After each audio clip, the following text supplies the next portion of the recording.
Please remain seated. The show will begin in 3, 2... Like a Hellcat.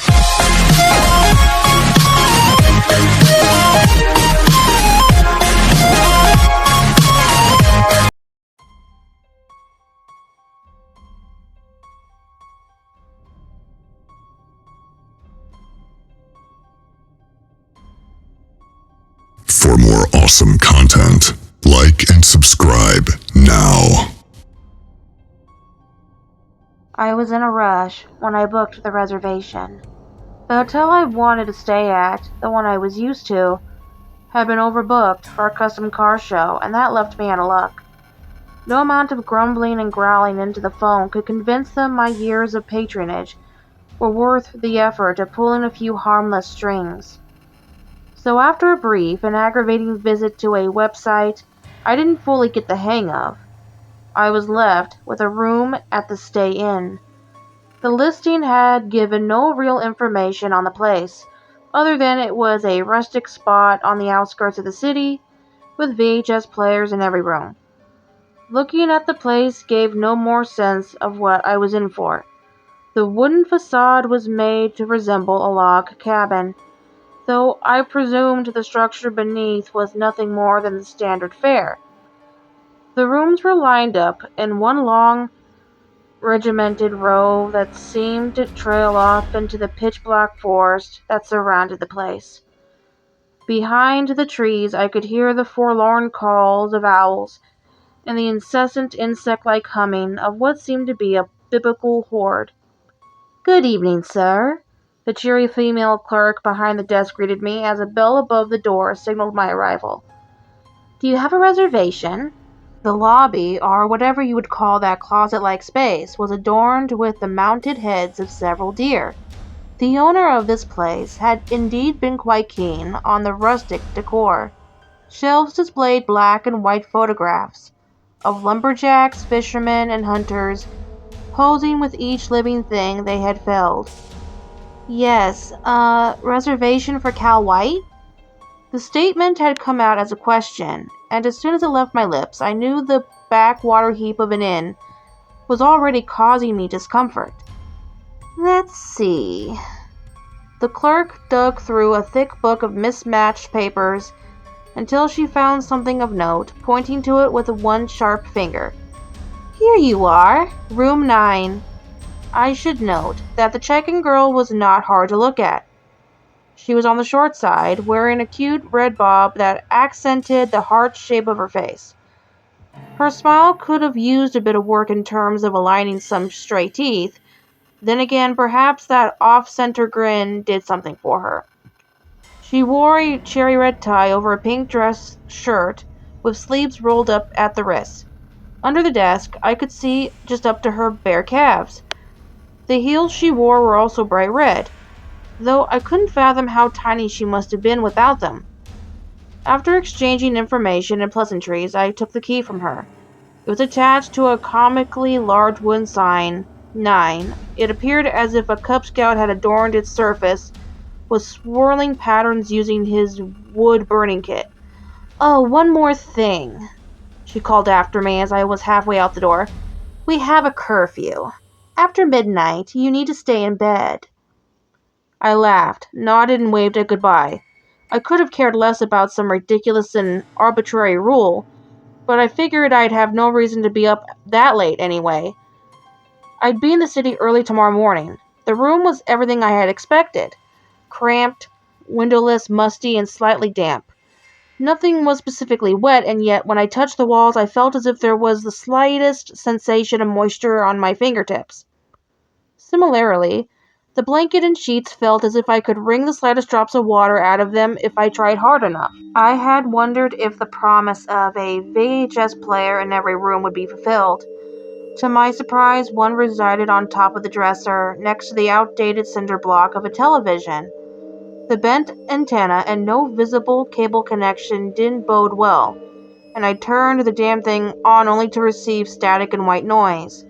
The din of the static was deafening at first. The last resident, or at least the last person to try the TV, had left the volume at its maximum setting. All at once I was assaulted by the ear-splitting hiss.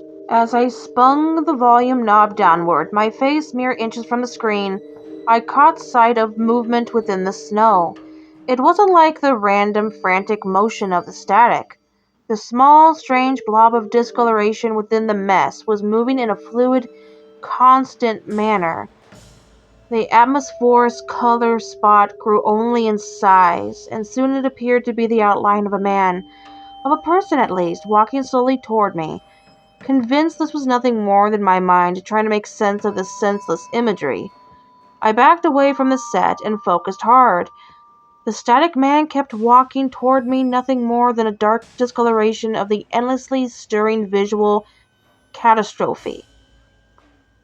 It drew closer, closer, until a face nearly filled the screen. I called this a face, but really all I could make out was a slight shine in what could be the eyes and the slightest hint of a mouth. The face drew back as if it was looking at me, down its non-existent nose, then the head tilted to one side. As I quickly and silently moved to turn off the set, the static man dodged downward and to one side, and all at once he was gone. After turning off the set, I unplugged it from the wall, knowing logically that this was nothing more than a mental misreading of the non-picture. I still felt the need to turn the set facing the wall, feeling now as if the entire room were to be somehow feared.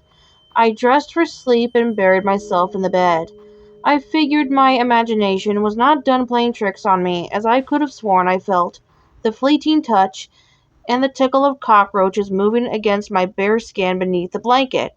As I twitched, turned, and repeatedly studied my bedding, I could consider it nothing more than the phantom itches one experiences when made to feel uncomfortable. I fell asleep quickly, or at least I suppose I did, and it wasn't until exactly midnight that I was cruelly jarred out of my slumber. A slight sound, barely a sound at all, caused my eyes to flash open, as if I'd been awake all along. I couldn't quite place the sound, though it struck me as a sort of wet, sick groan. In the seconds that followed, I decided that it must have been some quirk in the pipes. If they still had VCRs, then what I couldn't see must have been positively Agent. The sound came again, stifled by the walls of my disheveled tomb. Cursing the noise and cursing the hour, I turned and exited the warm bed. The chill in the air hadn't struck me until I left the relative comfort of my resting place. "Is someone there?" I called to the front door, careful to keep my voice low enough to avoid waking others. My bare feet seemed to squish against the slick carpet as I moved to the door, arms wrapped around myself for heat. "Hello?" I leaned in and brought my eye level with the peephole. Beyond the door, an old floodlight suspended from a wooden beam illuminated the parking lot. Weeds that had seemingly merely unsightly in the early hours of the night now cast long, tendril-like shadows that swept the pavement as a frigid breeze blew. Beneath the wooden beam, swaying slightly as if going along with the overgrowth, was a young woman. Her hair was jet black, and she wore a sheer nightgown through which the light exposed all that was meant to be hidden. The young woman collapsed herself in much the same manner as I, and I figured she must have been utterly frozen out there. Though her back was turned to the door, I could see her pale skin that she was in trouble. Thinking quickly, I threw on my shoes and removed my robe, which would soon be wrapped around the girl I was about to save from exposure. I moved to the door again, gripping the knob. I'd given it half a turn when I once again peered through the peephole. No longer did I see the young woman. I didn't even see the parking lot. All I could see was a span of bright red. Finding this a bit odd, I released the knob and searched the image for any sign of an explanation. Had someone heard me calling? Had they hung something on the door to block my view? Wham! The door shook as something struck it. Immediately I had the notion that two fists had been rammed against its surface. The sudden and unexpected violence caused me to stumble back. I landed on the bed before I even realized I was crossing the room. All was silent once again as I watched the peephole from afar. A small, dim beam of light emerged from that opening, telling me that whatever had been blocking the view had now been removed. Throwing the robe back around my shoulders, I moved to the door again. seeing nothing out of the ordinary now beyond that pinpoint opening. I threw the door open and searched the surrounding area for any sign of the young woman. Mr. White! The girl behind the counter seemed aghast as I barged into the lobby, still garbed in my nighttime attire. I told you about the curfew! What? I cautiously searched the room for any sign that someone else had passed through recently. I don't care about that. Listen, someone was outside my room just now. It was a girl. She looked like she was about to die, and when I looked again, someone was blocking my view. Mr. White, please, the clerk begged. You have to go back to your room, and please, please stay in bed. No! I rushed to the desk and planted my palms down on it. Come on, we have to see if she's okay. This is your responsibility. I can't leave my station, Mr. White. She shook her head, brown furrowed. It was as if I had just made some piggish advance on her. I grasped the woman's wrist, intent on forcing her to follow. Mr. White! She managed to wrestle herself away from me as I could see her outrage. I cannot and will not leave this desk. Fine. I threw my hands up in the air, exasperated. Do nothing. I'm going to find out what the hell's going on. I made my way to the door again, and once more she called after me. You can't do that. I mean, you shouldn't. Silently, I let the door close as I fixed a hard gaze on her. See, the curfew isn't our doing. It's just you shouldn't go out around midnight. We have some extra guests. Oh? I raised a brow. How do you mean? There was a murder here several years ago. A girl was killed and dumped in the lake just beyond the trees. Sometimes she comes around the middle of the night, like she's trying to find the family she was staying with. She must think anyone she sees is the person she's looking for. She'll drag you back to that lake with her. I let out a disbelieving chuckle, one which was ignored as she continued on. You probably saw the poor thing. She's pale, like a ghost.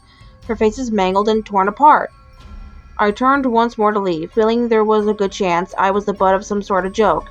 Then her words caused me to freeze in my tracks. She was left with only one swollen, blood-filled eye. You're full of it. I walked halfway to the desk and stopped. What is this, some sort of murder mystery hotel? A paranormal experience fun night? Your web listing really should have mentioned. See for yourself. The clerk gestured to the shelf, to the photos that resided there. Regarding the strange woman with a sideways glance, I went to the shelf and pulled down one of the pictures. It showed a hunter posted with the corpse of a large buck. What, did the deer do it? I snapped. Before the clerk could respond, I spotted an abnormality.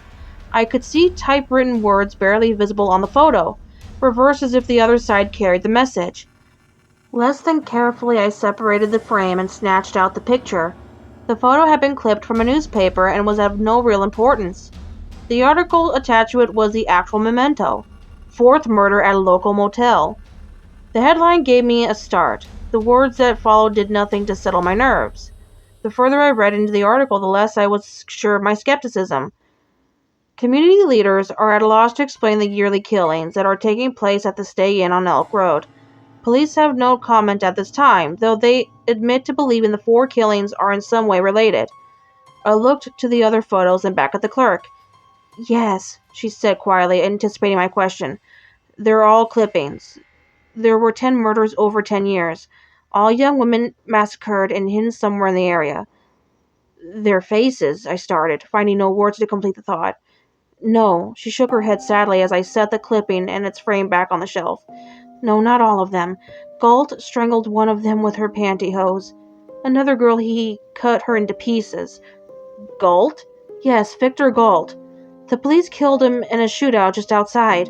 He had holes drilled in the wall so he could look for the victims. It's why we can't keep the weather out. Well, surely you can just patch that up unless he keeps making them? The clerk swallowed hard and nodded. He does. She drew a heavy breath and sighed. For the briefest moment, I caught her checking the doorway, as if she was expecting Galt to respond to his name being spoken. It's funny, she added with a bitter smile. They never realized there was always a murder days after Galt was called to fix a television. I slept in my car for the rest of that night. I gathered my things and drove into the city before I let myself fall asleep. I'm sure anyone who passed by thought I was crazy, but by that point I felt safer amid the hobos and drug dealers than I did at the Stay Inn. It wasn't just because of the red-eyed girl or even the presence that had reverse-viewed me through the TV screen. Granted, they were no small part of my decision to leave. However, the final straw was a detail the clerk had told me, and what I noticed soon after. "Another girl," she said. "He cut her into pieces." It wasn't until I thought it over that I realized what was wrong. It was her high heels, and the bare calves I could see just above. They were slightly off to her side.